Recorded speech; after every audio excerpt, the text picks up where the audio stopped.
Right, good afternoon, everybody, and welcome to the Economic Development and Asset Management Committee meeting for Tuesday, the 8th of March, at a slightly later time. So thank you for your compliance with that, really. Right, we've got the minutes of the last meeting held on the 25th of January. Are we happy that's a true reflection? Thank you very much. Item 2, apologies for sorry, point of order on that, Chair.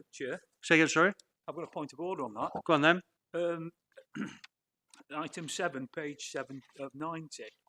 It says that the allocation of £335,269.53 is coming from the capital programme. In this room, on that day, we were told that I was coming from grant funding, from the COVID grant funding. And both streams of funding are coming from the capital programme. That cannot be right. Would members in here have voted that through if they had known that was coming from grant you've funding? noticed there's something slightly different. No need to be so aggressive. Can we have an answer on that, please? I think we have confirmed it's COVID grant funding that's supporting it. So I think we probably need to, but I can just check that, clarify that. Thank you. Through you, Chair. Yeah, it should really say that in the minutes. Well, that's what I just said. Yeah, I'm going to get it changed. Change it. We'll check it. My understanding is it's the grant funding because we had that debate.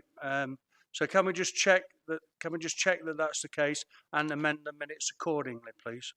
I will, Chairman. If it's not, so if that's not the case, we did vote on it as Councillor Shaw did say. I need to know as soon as possible, and then we can see what we're going to do in relation to that, because we were actually told that it was grant funding that was paying for it.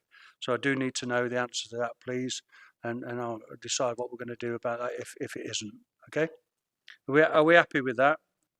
So I was just going to say, Chairman, is it possible that we could have it in writing? Yeah. Well, we'll change the minutes. So yeah, but I'm saying I know you but the minutes will not come out till whenever. And I don't know, is there another committee before cabinet on there? You'll all get an email. The committee will get an email with the final answer on that. There was a long debate on that. Yes, it was. No, absolutely. And so you'll get an email confirming, well, hopefully confirming that it is from a grant. Yeah, and then we'll move forward from that. Okay. All happy with that? Thanks for bringing that up. Anybody got anything else in terms of the minutes? No. Okay. So move that then. That takes us then on to apologies for absence. We've had no apologies, Chair. Thank you. Declaration of interest of members and officers. Disclosure of pecuniary interests and private interests, pecuniary and non-pecuniary. Thank you very much. Business, right, item 4 then, business support and growth hub. Joelle. Thank you, Chairman. The purpose of this report is twofold. Firstly, to inform the committee of the good news that we have now got the successful extension of the Growth Hub advisors, and secondly, to provide an update on the business support activities being undertaken currently. As the committee will be aware, the Growth Hubs are a government-led initiative with flexibility at the local level to offer businesses a one-stop shop for support, and therefore Nottinghamshire businesses have benefited from a range of general and specialist advice, which has been facilitated initially by the Growth Hub's frontline services, with referrals made to the council business advisors for more individualised and tailored support.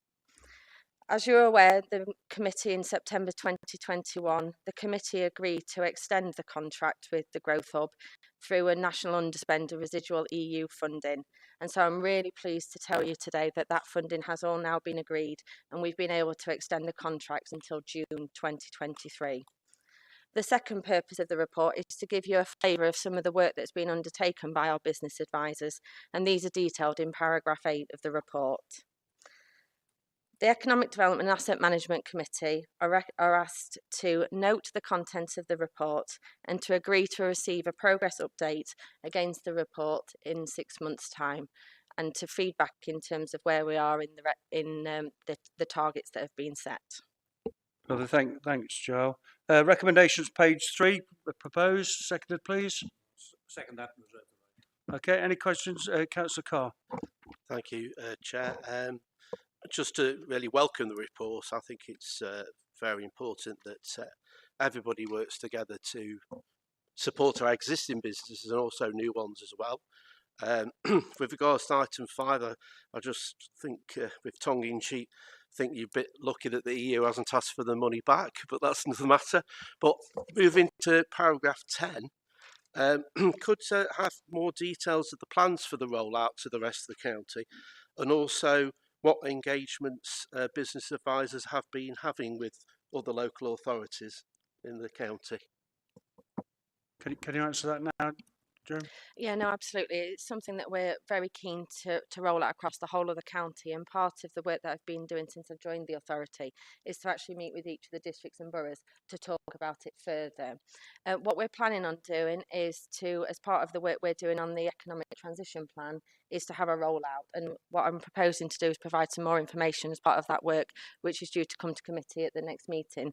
But also, if you want me to pick that up separately for each of the districts, I'm happy to do so.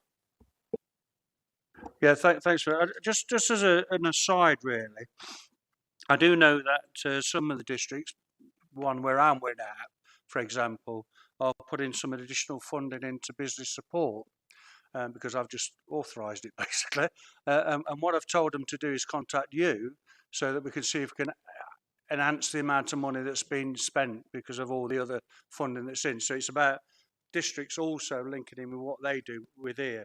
One of the things that I'm pleased about this is actually the targets we've been given aren't our targets are higher. So I'm confident that not only will we meet the targets that they've set us, but we'll meet the targets that not written targets because we just need to comply with that. But Joe knows that the demands I'm putting on her department to make sure that they deliver a good service. I've got Councillor Callaghan next, please. I welcome this report, and obviously I can see that there's lots of support being offered to businesses, but what is the impact for some of those businesses? If you could see that, like even if you anonymise it, this business set up and they've got this out of it, what is the positive impact for some businesses, just for my benefit, really. Yeah, I think before Joe answers that, one of the things I've asked Joe to do is we're going to get some of the businesses that have benefited from it to do sort of vox pops or whatever they're called, so people can actually see the impact it's having, because that's really important. We don't want anecdotal or they're doing really well. We want to actually get it from them to see that it's working, so that if it's working, we can look at what further support we can then start trying to give. So I think Vox Pop, where it is, yeah, see, I'm with it. So yeah, so we are on that. So thanks for bringing that up. I've got Councillor Fowle next. Yeah, it was a similar point, so thanks for that. Yeah, and I think a district breakdown would be really helpful to us. If you could do that, that would be great. Thank you. Similar one. I mean, I think really what I'd like to see. So when you've got to receive progress update report, the impact thing's really important. But are you getting regular feedback from SMEs, because this is about what you've done, it's not what they've benefited from as a result, is there really? And the other thing I wanted to suggest is, well, in terms of output, this isn't a paragraph 7.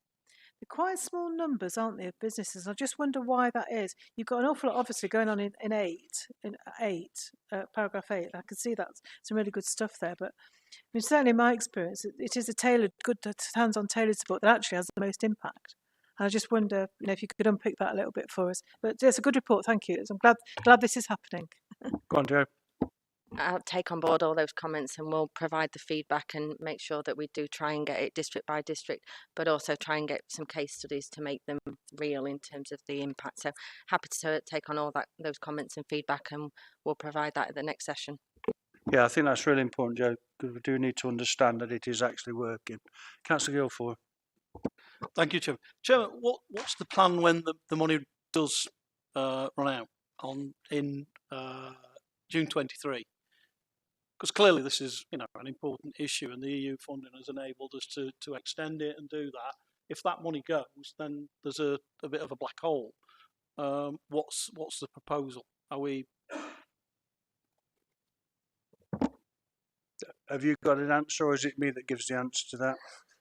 Well, I know I'm targeting the UK Shared Prosperity Fund to cover a lot of the gaps at the EU funding, not just in business support, but also the employment and skills world.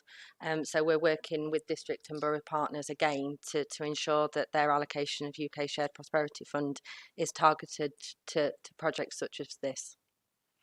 And I'm sure whoever the portfolio holder is for EDAM will look into what funding is available within the county as well.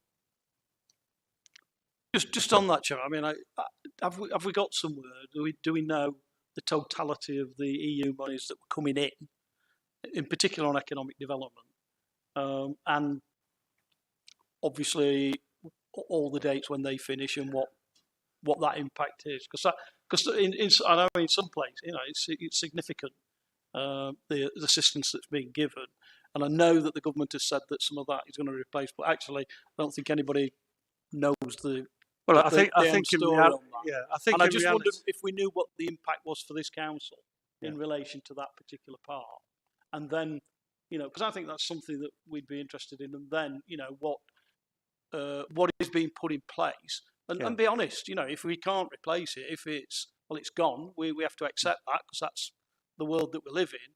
But at least then it gives you the opportunity to say, well, what other places can we look for that investment? Or is it something that we have to stop doing? Because that's the other alternative. Well, I can't think for a second that it's something we'll stop doing. If you look at what the government's planning, or now, is we've got the Levelling Up Fund Phase 2, which is about coming to the fore.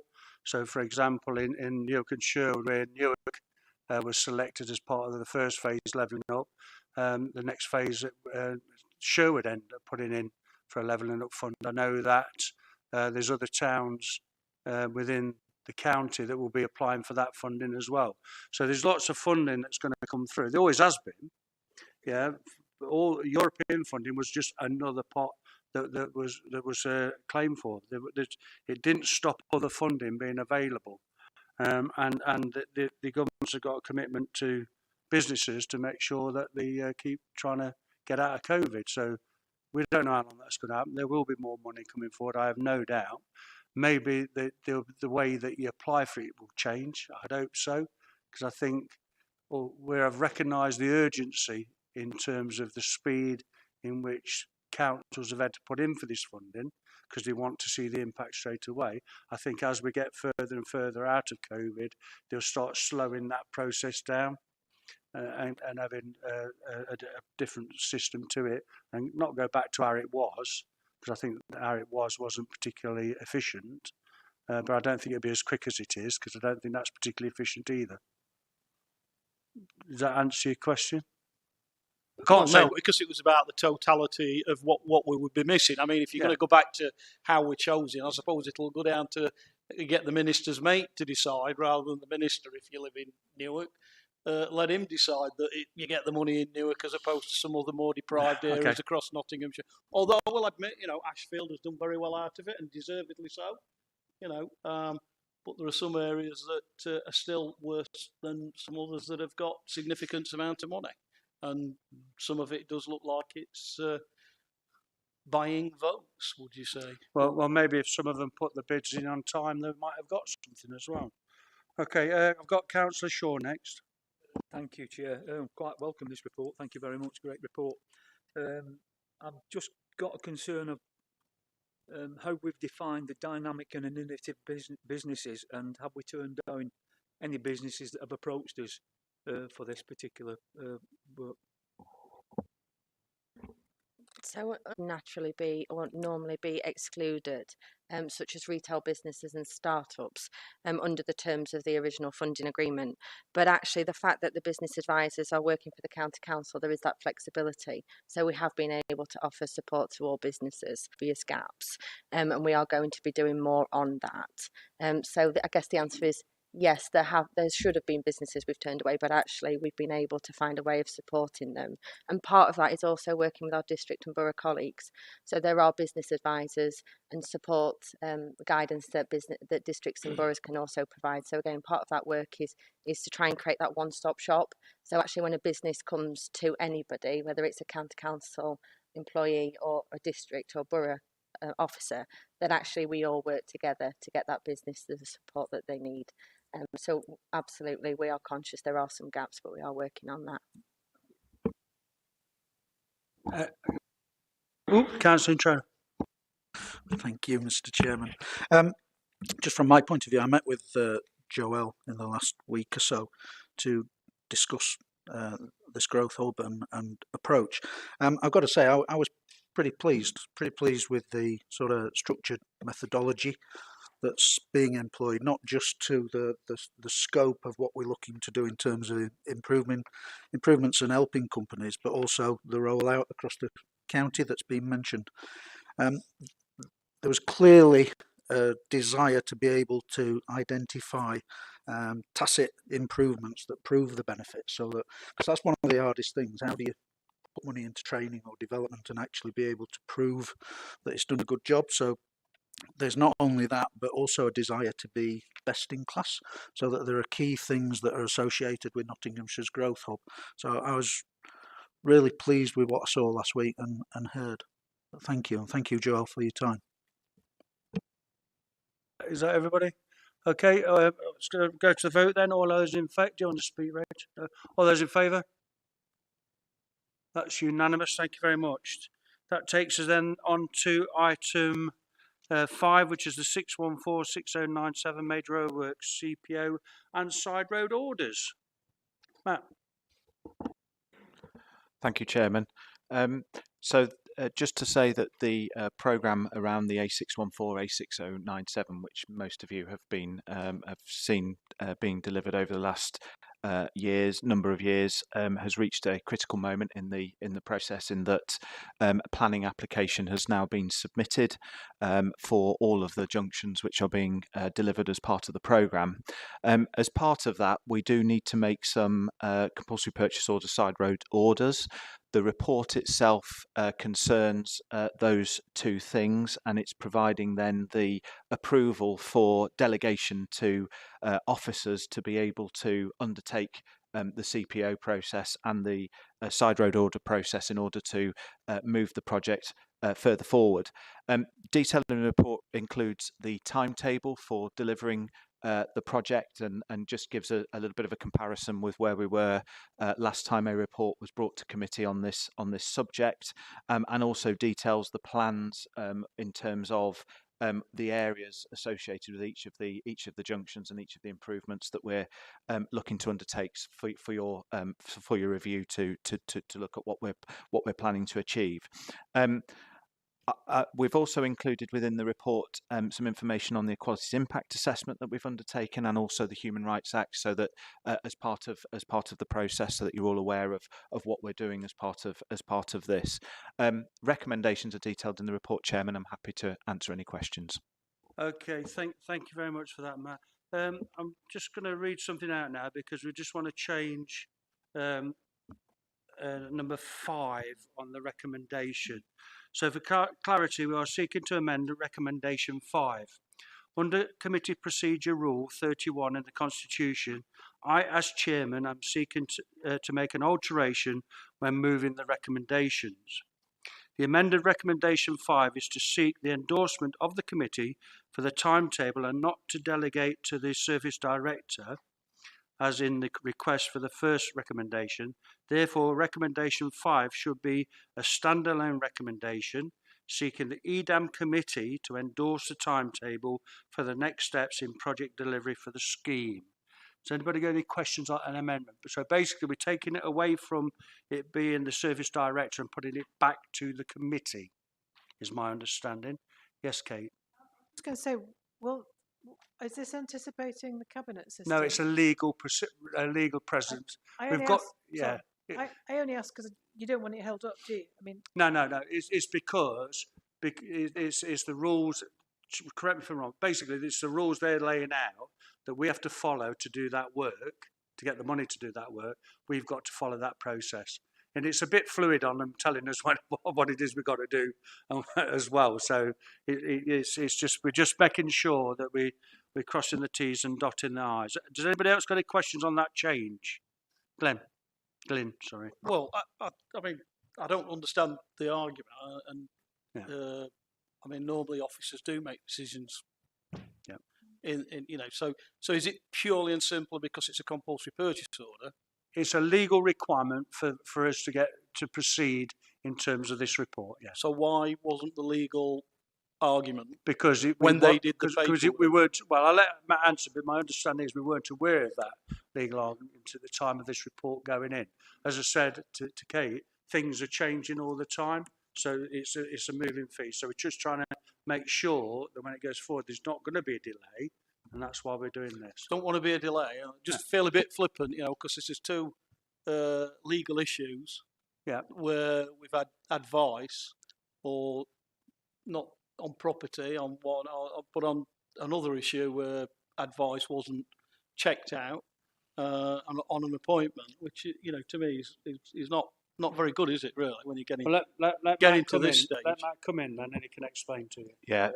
So just to be clear, the recommendations that are before you, there are for the first 4 recommendations are linked to the recommendation around the delegation of approval to officers and to the chairman of the Economic Development Asset Management Committee to enter into the compulsory purchase order and the side road order. Recommendation 5 was about endorsing the timetable, which is necessary, as the chairman has said, for the timetable as part of our business case approval process. So it's a slightly separate issue to any of the legal, and we just want to make sure that this is a correct process as part of the report. So that's why we're making this change as part of the constitution. Basically, we can't delegate endorsement. That's the bottom line of it. Councillor Carr. I certainly actually welcome that amendment because it was worrying me that we'll come to that because we're just talking about this amendment at the moment. The next EDAM committee will be the last, so presumably that decision goes to cabinet after that, and if the overview and scrutiny committee or whatever it is wants to call it in, it can call it in. So is that the scrutiny that it will get from now on? Just the overview and scrutiny committee?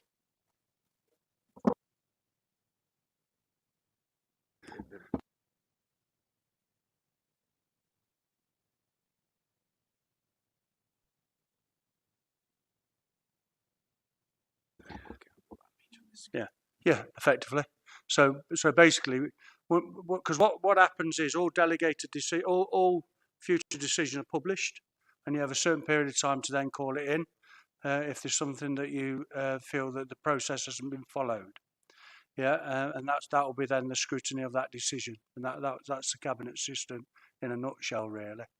But I don't think we'll be anything about this will be coming to the next committee meeting. So you are talking about then it's down to the cabinet member to make sure that he make sure it's all being followed, and then the scrutiny committee will be able to call it in if they feel that the process hasn't been followed.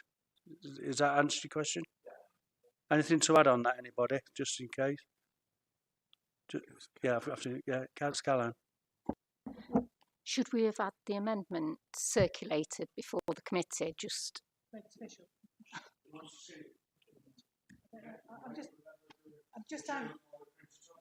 I'm just anxious we get it right because it's important, isn't it, to make sure that we jump. Can we get it printed off as quick as possible then?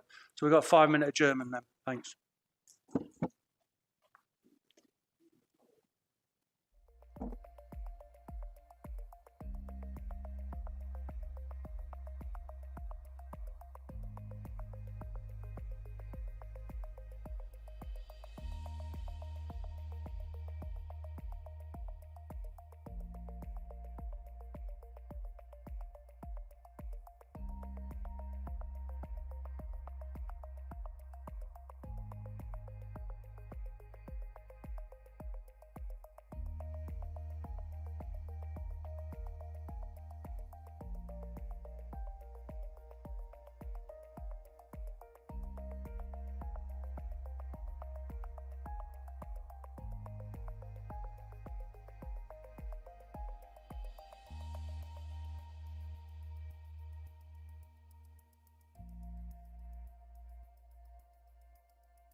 anything. We're not amending anything because it's not been sort of proposed and seconded.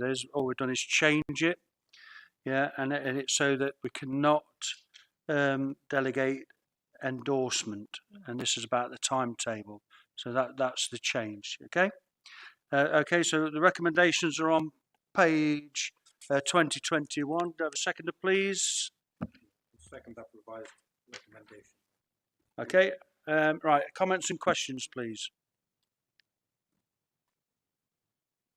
Councillor Carr. Yes, I have to say these are very worrying times, and I will suspect not only has the legal advice changed since this report was written, but also inflation and inflationary pressures have increased probably since this report was produced as well.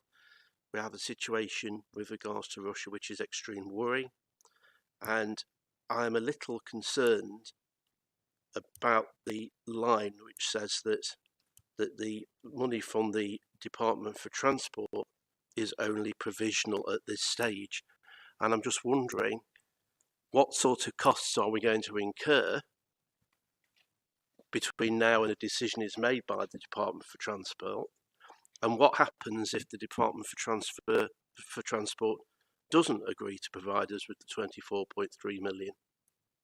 Because let's not forget, we were given all sorts of assurances, the leader was given all sorts of assurances that HS2 was coming to Towton. And on that basis, we spent £22 million on buying land at Towton, and then HS2 didn't come to Towton. So I'd like a bit more clarification and also some assurances that this isn't going to be our Robin Hood energy, if you like, as a county council, because it's not our money that we are, if you like, gambling with. But I have to say, this scheme needs to be done in some form or another because it's been waiting for too long. But I'm just worried about the amount of risk that we're entering into at this stage. Thank you. Right. Thanks, Councillor Carr. We're not gambling, but if Kevin, do you want to come back on that? Thank you, Councillor. I can understand your concern. We're in a position where this is the standard arrangement with the Department for Transport. We have been through lengthy discussions with them at the outline business case, and the bottom line is, and they keep reiterating this at numerous meetings, is very much around about that once you've got your outline business case approved, that is where they fix their contribution. So they fixed it and budgeted for it. Is all we've now got to do is complete the statutory processes to tick the box for the final business case, and there's no reason to assume that there's been any changes recently. They haven't backtracked on these sorts of principles in the past, so we have to assume that this money will be forthcoming. Clarification then. So am I right in thinking that the money, the 24 point whatever it is, that is fixed amount? So if there are any inflationary pressures above with regards to the contract itself, that will be entirely on this council to pay for.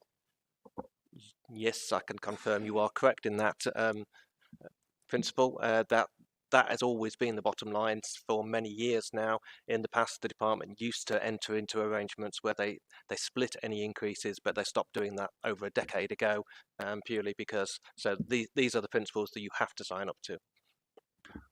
Just for clarification, this has always been the case. That's always how it's gone, and there are contingencies built into the amount of money they say. So we're not saying it's going to cost that amount of money to do the road. Clearly, we don't want it to be that much. It actually should be less. The contingency takes it up to that amount. So there is a built-in contingency on that. That's right, isn't it? Okay. Anybody else got any comments or questions? Councillor Shaw. Picking up on your point there, a contingency, Chair. Why I understand that the proposals for this particular development is necessary for alleviation of traffic and congestion and things like that. It still befalls the people of Hucknall to actually fulfil the gap, if there were to be any, in the picking up of the bill. I mean, you've only got to look at the Gedlin access road. That's gone up by £9 million over budget. You've also had the proposal for the new Topwiggy farm, which has gone up by £1 million over the Christmas period. That went up to £15.7 million. And yet in paragraph 13, the proposals that could lead to a public inquiry, it really needs to be emphasised here that nowhere in this report is there an opinion that its compulsory purchase orders could lead to expensive public inquiry, despite carrying out the initial consultation. I've looked at page 20 of 90, paragraph 45, 46, 47, and accept responsibility for meeting the costs over and above the contributions. No further funding will be provided by the Department of Transport. We've got to be very careful on how much we spend. We cannot go over budget. So I would propose deferring the decision until we've got a clear proposal that could lead to a public inquiry, Chair. I really would. Thank you. Right, well, that's not going to happen, because all we do is delay, the chances are the prices will go up, won't they? So we actually need to be getting on with it. I think in terms of some of the things you've said, they're not quite accurate there, particularly in terms of Topwiggy. And I'm not going to go into Topwiggy. We'll discuss Topwiggy when it comes back in terms of all that sort of thing. Yeah, this is the process that always happened, always has, always will. Yeah, unless something drastic changes. Nothing's being proposed that doesn't. And it's not Hucknall people that will pick up the bill, it's everybody. Yeah, everybody, not just Hucknall, everybody. So let's be accurate in what we're saying, please. Anybody else got anything to say? Yes. Thank you. Just on the point of contingencies, I remember a few meetings ago and briefings with Adrian Smith, and I certainly pressed robustly the amount of contingency that was being built in, reflecting the fact that inflationary pressures are different at the moment. And I was certainly happy that the contingencies are larger for this project than perhaps would normally be the case. Thank you. Anybody want to come back on that? Councillor Upton. I'd just like to say that this report is all about compulsory purchase orders, really. And I mean, these can be quite long in getting them done. And I think we all agree this piece of infrastructure, this north-south road, is essential that it's improved for the county of Nottinghamshire. It's not if, but it's when it's going to be done. And I've been driving on it for 45 years.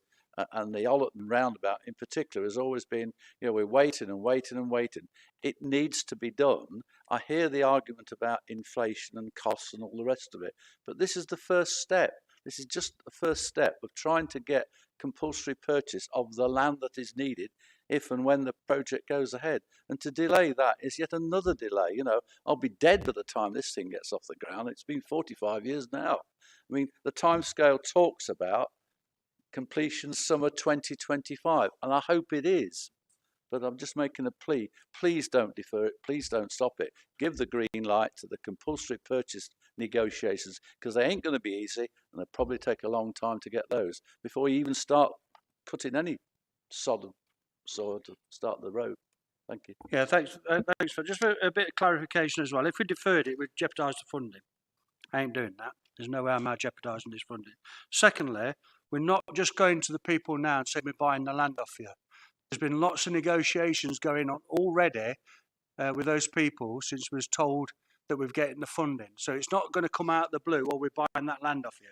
There's all sorts of things in here, if you read it, about junction improvements for people that would be isolated otherwise. So there's been a lot of hard work gone in with the people this will impact on to make sure that when we go to them, they're ready to do what we need them to do. So that the chances of being some drawn out inquiry into this is pretty slim, I would suggest. So I don't think we should be frightening people into thinking this is all going to go out the window because there's going to be a mass hysteria about complaining about the disruption to people. This is a vital piece of work that's been worked on for years and years and years to happen, and we're at the crunch point where it can actually happen. And I think it'd be absolutely disastrous to delay it or stop it or not do something because we're a bit scared. Anybody else got anything else to say? Councillor Carr. Just very briefly, just to point out that I don't think anybody's trying to frighten people. What we're doing as the opposition party is actually scrutinising. I think saying about the fact there's going to be a mass public inquiry about the compulsory purchase isn't actually scrutiny. That's actually frightening to people.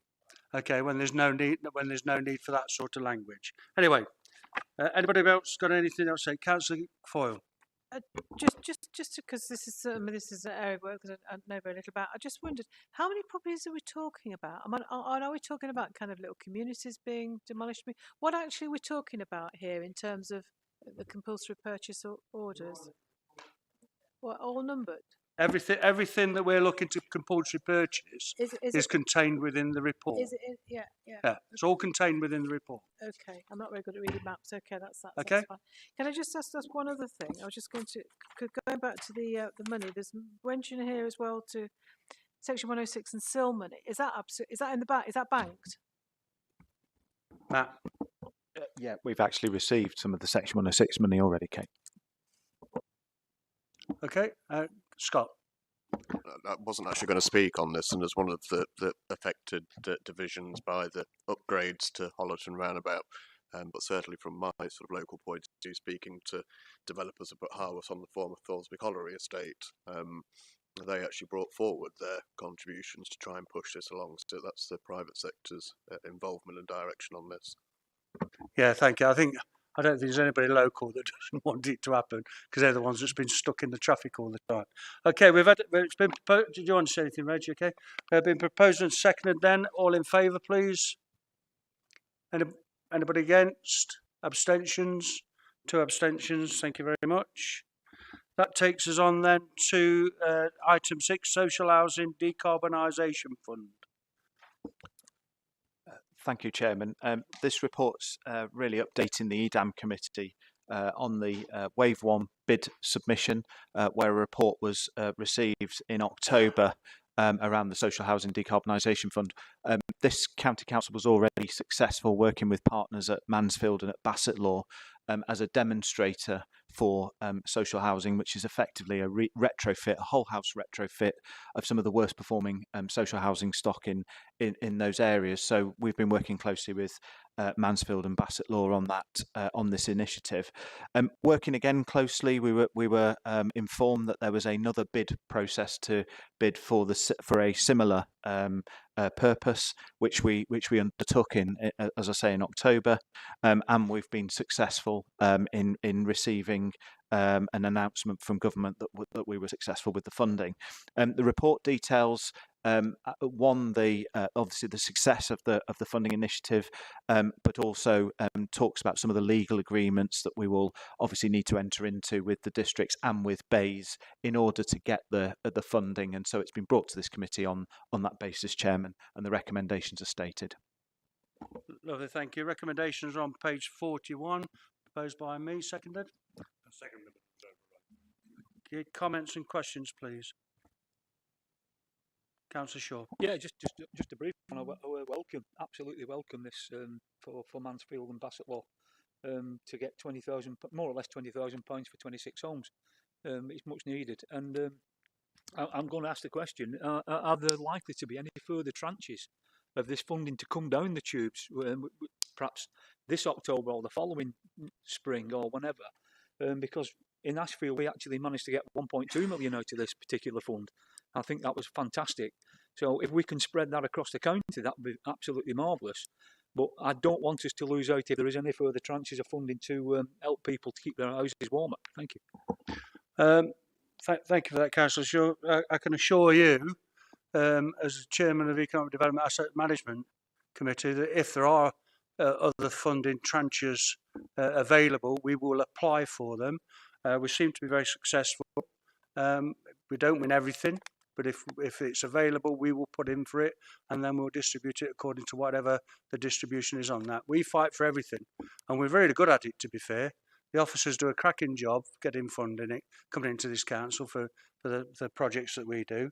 So please be assured that we will continue to do that.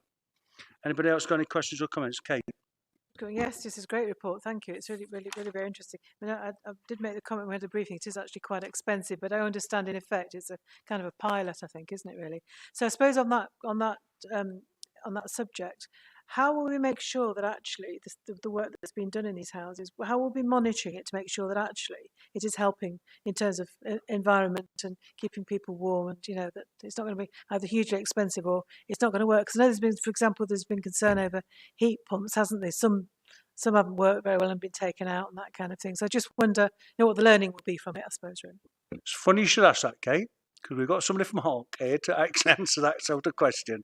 So do you want to pass a mic over? Because he ain't got one. Thank you. Hi, everyone. Just answering your point before, there's £160 million a year coming out against 4.1 billion that the government's put forward. So it'll be a tranche every year, 160 million on a national bid basis. So there is money coming on that. Answering your question, it is expensive.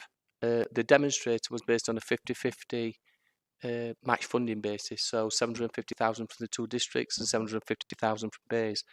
The new intervention is not as lucrative. It's a minimum of up to £10,000 per property, to a minimum of 10 to maximum of 16, depending on what EPC rating it is. So the worst rated ones at G, to get to a C EPC rating in simple terms, or 90 kilowatts per metre squared heat demand per annum, it's costing about an average about £61,000 a property, and that's one of the dilemmas. But the level of intervention is not as good as it was on the demonstrator, and the districts need to take a view on that in terms of how. But in terms of answering your second question around how we're going to monitor this, we're working with the university. They're putting the monitors inside the properties. We'll do 2 heated schemes after the completion of the works to see how the bills come forward. We can do all the fabric first approach, but it's based on a fabric first approach, the worst first, i.e. those in fuel poverty, no regrets in terms of don't do anything that you have to rip out later on. Yeah. But they'll do the monitoring over that period. But the big piece we've got in there is around behaviours, because you can put all the stuff in you want to put in the property to make it very efficient. But if people don't operate it in the right way and understand how to operate it, then they'll lose heat and therefore the bills will go up. So there's a lot to be done around that behavioural bit as well. But it's not as lucrative round 2, which I feel we'll see, and future rounds. It's very, let's take a property from D to C and you get a £10,000 intervention when you have to do a fabric first approach. Means it's a big ask for the districts going forward, but still better than nothing.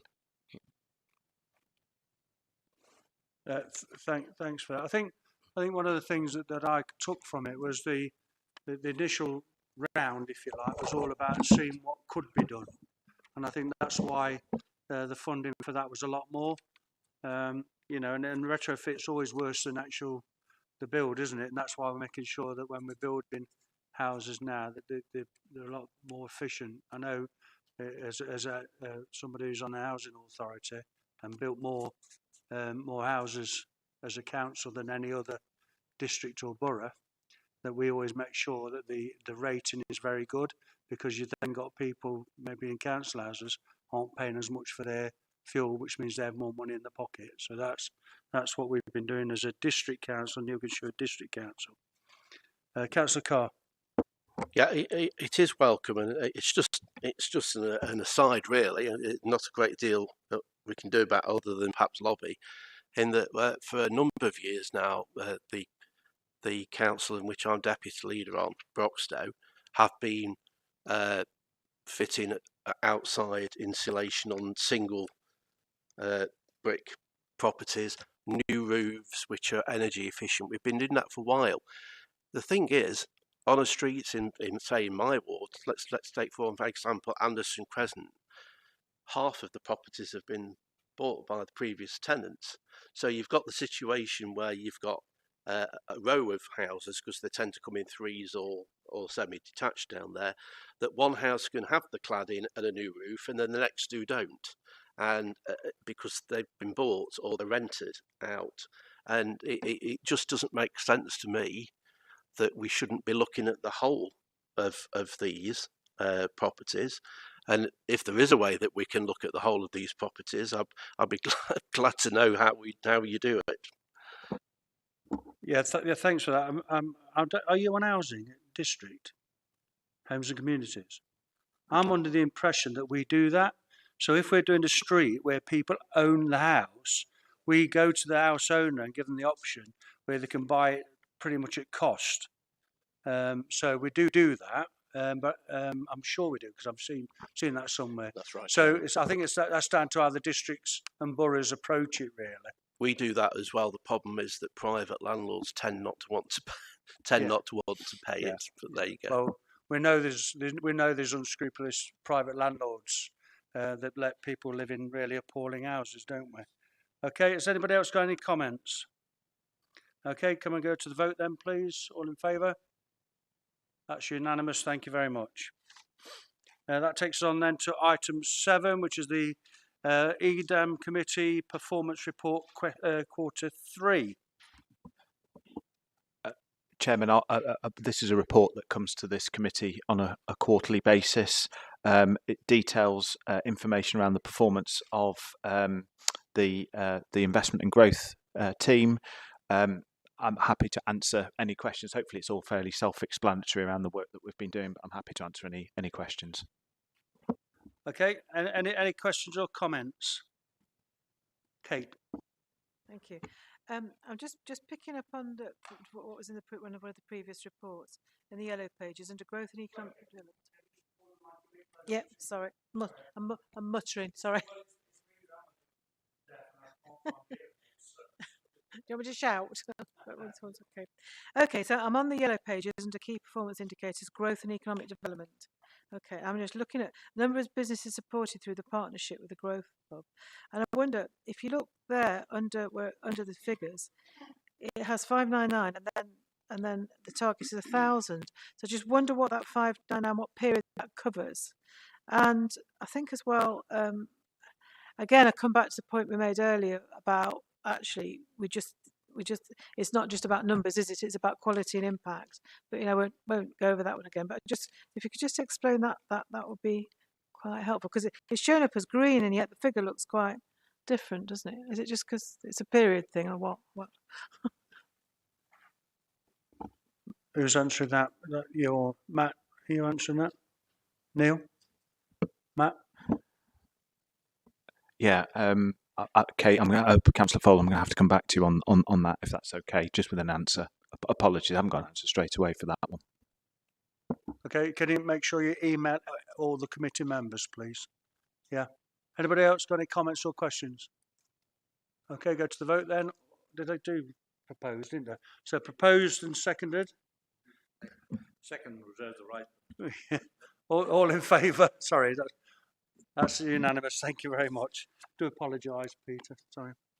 That takes us on to item 8 then.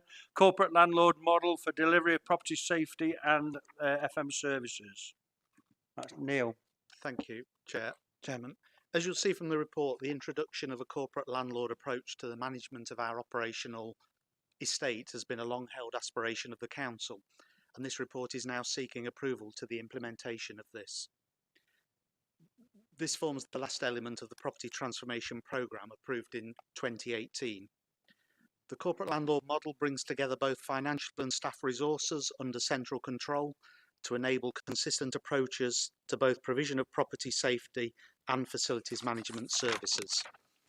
The benefits of this approach are outlined in the report in paragraph 10, but I would bring particular attention to property safety and compliance, on which we will be able to provide enhanced confidence to the Council that its staff and visitors to Council buildings are in a safe environment, being consistently managed in accordance with the Council's safety policies. The proposals set out in the report include for the creation of a new team within the Property Asset Management Service area, being created from a move of staff from across the Council who are currently delivering these services into the new corporate team. The staffing structure proposed has been subject to a formal consultation process and can be seen in the appendix with the report. There are also enhancements proposed in the property commissioning team to support this proposal. It's to be noted that the cost of the new structure is in excess of existing posts, but this can be covered within existing budgets, and therefore the benefits of the corporate landlord approach can be realised without additional impact on council budgets.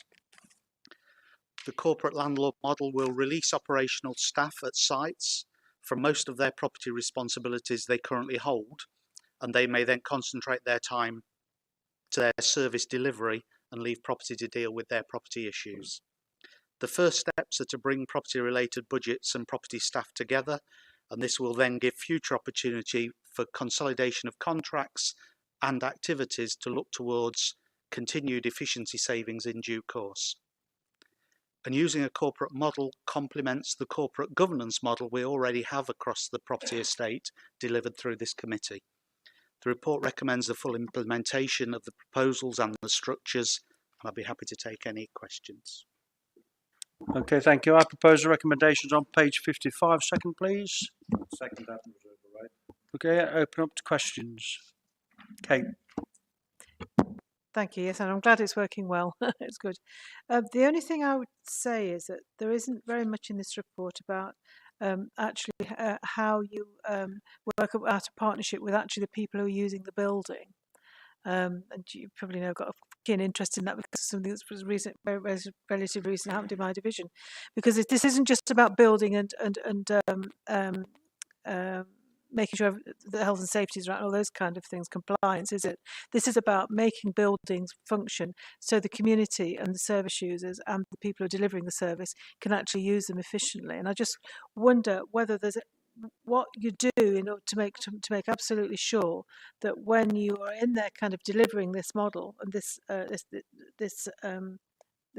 landlord model, what you do to make sure that actually it's not only compliant in terms of health and safety, but it's also compliant in terms of what service users and what people who are delivering the service want and need.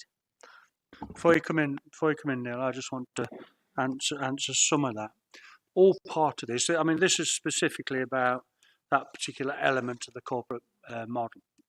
Yeah, the end game and part of what we've done previously in the work that started when I took over as chairman of the EDAM was that actually from departments were going out and finding their own building that they felt was fit for what they wanted. And the whole idea of that is flawed. And what they should do now, so no matter what the department is, if they think they require a building to deliver a service, they come to the EDAM and say, I need a building that will do this. We then provide that building. We go out with the expertise that we've got in our department, all the people that are skilled in that field, and go and find the building in the right place to deliver those services. That takes the pressure off anybody finding it. That's not their job, really. It's not their expertise. We do it. So that's all part of the corporate model as well, to make sure that every department, whatever they need, they come to us, and it's my responsibility to them to find it or say, no, you're not having it. Yeah, and part of that is looking at the buildings that we've got, and we've been doing that in terms of when we looked at the corporate estate to say, actually, that building is not doing anything. Can we use it for anything? You know, is anything for it in the future? No. We can get rid of it. We can flatten it. We can build something else on there that might be appropriate. So it's all about that. So it's all controlled and contained, and that will reduce the cost down and the wastage of things happening. Yeah, this is really all down to the sort of the safety and the governance of the corporate model. If that explains it. But I'll let Neil come in to do with the officer answer to that. But that's the task I sort of gave to make sure that everything is being controlled by one group, not several, all going off on their own tangent. Is that happy with that? Briefly, the problem, and I can see why you're doing it, and I'm sure that it's very efficient, but it just feels very top down. And actually, if you're going out and looking for a building and you don't understand the service or the people that are going to use the building, that could actually go very badly wrong, couldn't it? That's really what the point I'm trying to make. Well, actually, before you come in, it's not top down, it's bottom up, because it's the bottom that's telling us what they want. It's the bottom that's saying we need to be able to deliver these services and we need a building to do it. Yeah, it's then for us to find that building for them, because we've got the expertise within the department to be able to do that. Yeah. Now we've had an example, and I don't really want to expose where it happened, where a building was identified Yeah, and actually, when we looked at it, it totally was not fit for purpose, and it had cost another £400,000 on top of the £650,000 to buy it to make it fit for purpose. When actually we could find a building that would be better, yeah, more efficient, and better for them to use at a lot less cost. So it's about that as well. So it's about them, the bottom, telling us what they want, what they require. Yeah, there's a business case put in to demonstrate that, and then we go out and find it. To me, that's the more logical and pragmatic approach to making sure we have the right buildings in the right place to deliver the right services. Do you want to come in on that, Neil? Yeah, thank you. Yeah, I think picking up on that point, if you look at the life cycle of our buildings, effectively we work with our services to identify what their building needs are. We then either acquire a building, build a building to meet that need, and then we, with them, consider throughout the life of us occupying that building, the suitability and sufficiency of that building for their purpose. Does it need extending? Do they need to move? So there's a constant review of the suitability through our asset management process. And then obviously we make decisions at the end that this is no longer suitable for purpose, so we've either got to repurpose it, move it out, sell it. But the thing we're not doing in the middle of that is that day-to-day management through the course of that activity. And so that's being done in a dispersed way by different people to different standards. But clearly behind all of this is that support for services, so that the activities we do ensure they've got safe, clean buildings where we've got, you know, the refuse is clean, they're secure, they've got security provision where they need it. That's at a corporate standard for that, but also it's releasing them to carry out their services. And also, as you'll see from the structures here, we're bringing in a number of people who are working within those services at the moment as caretakers, premises managers. So they will be coming under our control through line management, but actually still in the same sites they are, working extremely closely with the services who are delivering from there, because, you know, they all do something slightly different to help their services, whether it's going out doing a bit of shopping, doing a bit of extra that might be beyond their job description, but they do that work because it helps the service and it helps the community when they're going into those buildings. So it is very focused still, while yes, there's a central control on the activities in a number of areas, like you've said, in property safety particularly, for consistency, so we can all be happy that those buildings are being managed. It is still very much, it's a service building, they're our operational buildings, so the primary intention is to enhance and support that service delivery. And anybody else got any questions or comments? Councillor Shaw. Thank you, Chair. Got a keen interest in this, especially with the £15.7 million Wiggy top being developed. When it's complete and up and running, will this impact on the corporate landlord and the estate of over 1,000 assets? And will it include reducing the number of libraries we've got by putting them into that building? I'll answer the bit about libraries. Right, this council, no matter what political persuasion it was, has been very supportive of the libraries. We've got over 60 libraries, which I believe, and I can be corrected, is more than anybody else has got. We always fight for our libraries and we're passionate about our libraries. Okay, so the nonsense that's going about libraries under threat, it's nonsense, absolute nonsense.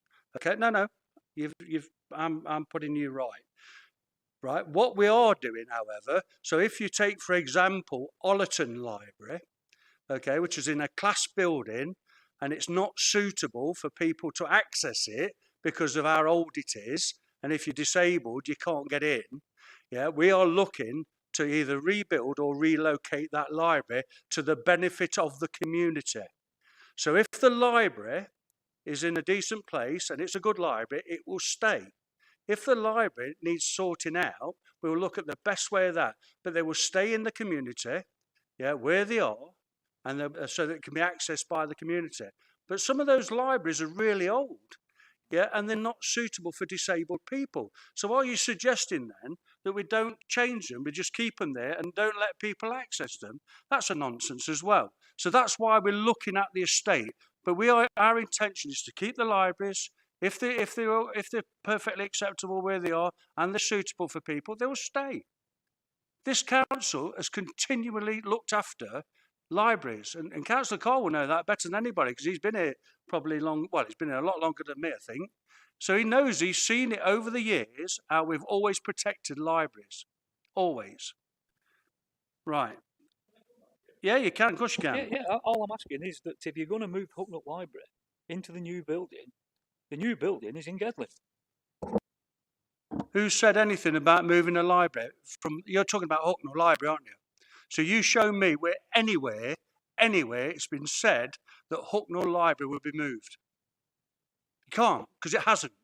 So what the only ways it's been said it'll be moved is by you lot going on and telling everybody that it's in jeopardy. I've seen the video.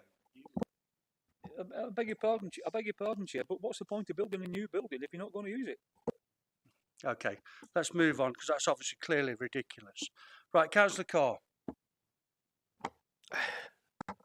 I'm a little tad confused here because at the young people, the Children and Young People's Committee, we're told that when it comes to children's services, and the Labour Party get this response as well every time they ask about children's services, we're told that buildings don't matter in the delivery of family hubs and children's services. But in this committee, it would appear that buildings do matter. Which is the right approach? Because I'm getting quite confused about this. Thank you. Right, I'll clarify it before I put it back to Neil. And if you'd have listened to what I said, yeah, whichever the service is, so it could be children, young people service, it could be adult social care now, it doesn't matter. If they feel they need a building to deliver a service, they have to put a business case together to demonstrate there is that need. If there is that need and the business case fits, then we'll look for a building. That doesn't change the overall approach of this council, where it's all about services, not building. But my responsibility in this council is that if there is a building needed, that I provide that building. That's the difference. So it's not confusing at all. Yeah, it's just if it's required and there's a strong business case for it, it will happen. If there isn't a strong business case for it, then it won't happen. That's the whole idea of having corporate management of buildings. That's why you do it. That's why they've got to produce a business case to justify them having the building. Because it's so good somebody just say, oh yeah, wouldn't it be great to have a building there? Well, what are you going to deliver from it? What's its requirements? Why do you need that building? There will be buildings needed. Of course there's buildings needed. We're sat in a building right now. But it doesn't mean all services have to be delivered through buildings. There's nothing confusing about it. Do you want anything to add to that? No, I don't really want to drag you into this, Maya. All I'd say is the structures and the proposals we're putting forward here are for the management of the buildings that we have at any given time. So when we've got an operational building, this is the way we'll seek to manage and keep them safe for staff and visitors. Okay, Councillor Upton. Thank you, Chairman. I endorse what you've just said on the libraries and the like. I'll not repeat it, but and I absolutely agree with this report. This makes sense, absolute sense, that at long last, after many, many years, it's bringing together the property portfolio and the management of the property portfolio, particularly the day-to-day management, the facilities management, of caretaking and whatever, under the expertise of the property professionals, and that's where it belongs.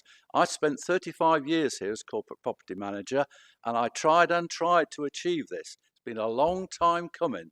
Thank the Lord it's arrived today, and I hope we vote for it, because it's been a long time coming. It's the right way forward. It's the right thing to do. Absolutely. Because the people that deliver the service, they're the expertise, be it libraries, children's, whatever. That's their knowledge, that's their skill set. They're not necessarily the right people, with the greatest respect to them, that know about Legionella, electrical, asbestos, and all the risks and health and management that you need the expertise in, which is in the corporate landlord.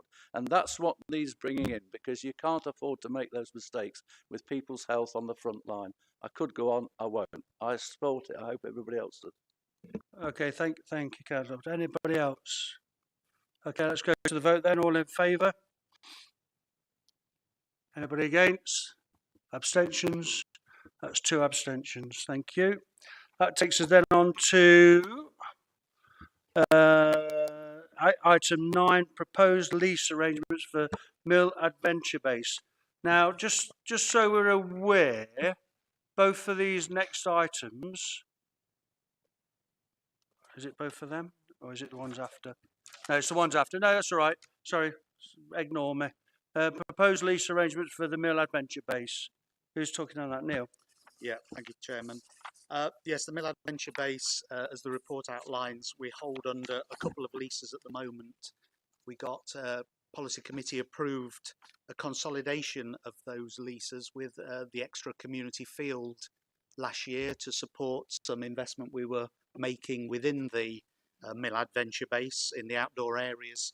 This report's come forward because there's now further funding available for more higher wire external activities, and it requires the dotted area on the plan, effectively the most northerly bit, to be included within that. So the change here is effectively to follow on that past approval to enter a single consolidated longer lease to protect our investment into a wider area now slightly, so that we can protect our continued ongoing and additional investment that we've made in that facility. Okay, the proposal's on page 63, proposed by me. Second that. Okay, any comments or questions? Councillor Callahan. Yeah, I'd just like to welcome this, and obviously being a youth worker myself and working actually at the Mill Base Adventure, it is really, really well used. There's a lot of youngsters, and so anything to enhance what's out there for young people it can only be a good thing. Thank you for that, that's really helpful. Anybody else? Councillor Shaw. Yep, thank you, Chair. Pleased to support this wholeheartedly. The arrangements of the heads of terms and the revised lease have been prepared in consultation with Ashfield and the commercial property team therein, and align the outputs of the Heritage Lottery and Towns projects. Fully support it. It is very, very well used, and currently we're going through a spate of avian flu. Is that going to impact on the usage of that particular resource at this moment in time to protect our young people because of the avian flu, and it's going to actually close it off in the for the short term? Because I understand there has been a few swans found dead on that site. I'll bring councillor. No, you work for a living, don't you? Sorry, I'll bring Derek in on the answer for that one. Sorry. Thanks, Councillor Shaw. Just to say, our training standards colleagues are well aware of the incidence of avian flu at the Kingsmill Reservoir. It's in the wild swan population on that site, and they're working with Ashfield colleagues, environmental health colleagues, to ensure that all risks to the public are managed effectively. So I don't think it will have an operational impact on either general public access to the Kingsmill Reservoir itself or the Adventure Base.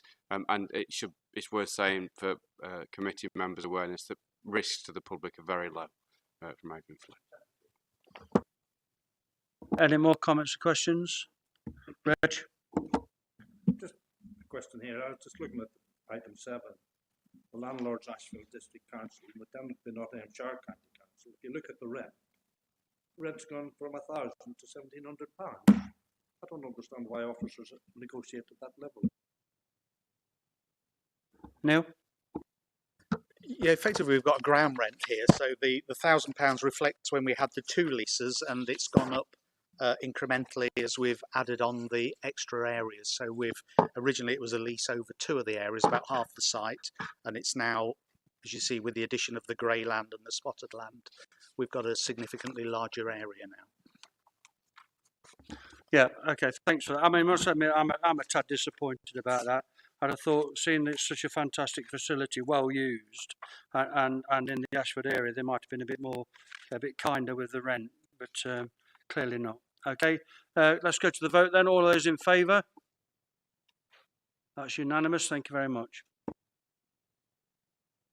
That takes us on then to item 10 and 11 that are exempt documents for this. Yeah, so please be wary of that when you're commenting on any of it. If you're comfortable at the end without having to go to the exempt documents, then we'll finish the meeting after item 11. However, if you want to speak on anything within the confidential item, I'm happy to just continue then. Okay, so just so you're aware, really. So item 10, that's Neil, please. Thank you, Chairman. This is latest disposal of a surplus council building, the old Prue building, a nice historic building in a slightly unusual position now, away from the main road by the Grove School. So we've marketed that building with the land adjacent, but also we've got a cottage there which is currently occupied and a landscape depot, but actually to make the most marketable lot, we've joined them together in a single plot, and we've marketed that, and the offers that received are outlined in the exempt appendix. Okay, any comments or, oh, sorry, the recommendations on page 70 proposed by me. Any comments or questions, please? No, okay, all those in favour? That's unanimous, thank you very much. Okay, that's it. Item 11 then, which is the grant of drainage easement, land off Hollygate Lane, Cockgrave Country Park. Neil. Yeah, this is an opportunity that's come from the proposed development of land at Hollygate Lane for residential development, and we've been approached by the developer with a view to granting an easement for the flow of surface water.